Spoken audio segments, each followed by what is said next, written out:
Будучи подростком, герой нашего следующего сюжета мечтал покорить киноискусство, поступить в ГИТИС или в ГИК, а по окончании снимать документальное кино об Осетии, ее истории и культуре родного края.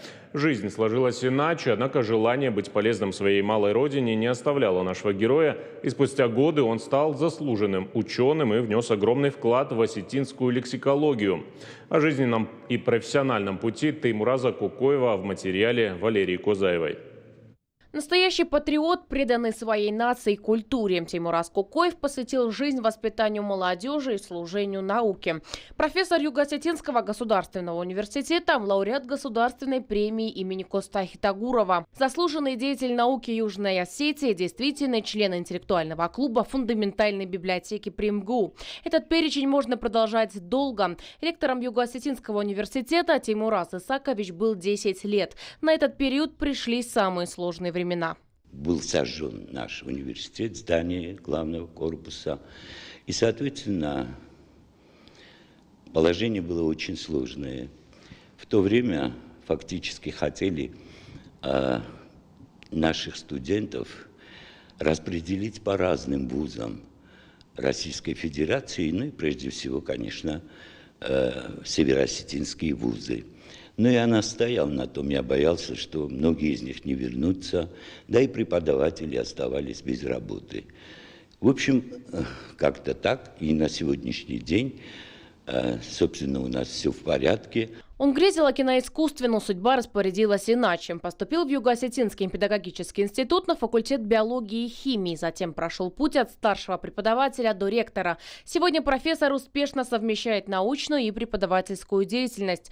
В 2016 году он представил свой большой труд – книги «Русско-осетинский энциклопедический словарь по естествознанию и медицине», «Неологизмы и система терминов» и «Неологизмы и современная осетинская терминосистема» в русско-осетинском энциклопедическом словаре по биологии и медицине. Зачем мы должны заимствовать слова, тогда как наш язык очень богат, кстати говоря, в чем я позднее уже убедился. И вот все это меня сподвигло. Эти неологизмы, я думаю, если хоть какую-то часть, пусть даже минимальную, будут использовать, я буду, конечно, бесконечно рад и счастлив, можно сказать. В билингвальные словари Теймураз Кокоев внес свыше 6000 неологизмов, общеобразовательные слова и научные термины по биологии, медицине и другим естественным наукам.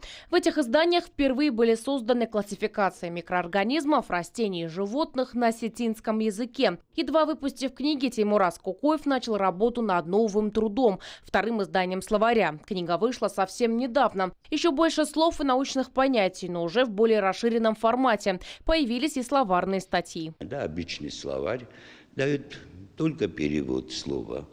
А здесь я не могу сказать, что все, допустим, слова широко освещены, но в той или иной степени где-то 97% из того, что есть в книге, они имеют свои определения.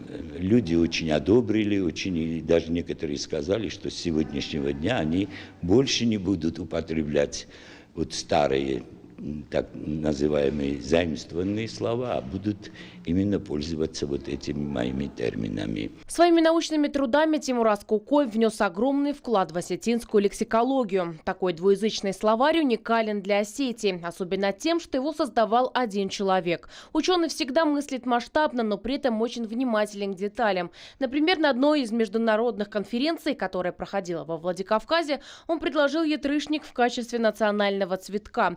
И теперь в новой книге представлена еще одна статья о красивом растении, которое символизирует великолепие и благосклонность. Именно такой ученый видит свою родную республику. Валерия Козаева, Алан Суанов. Специально для программы «В итоге».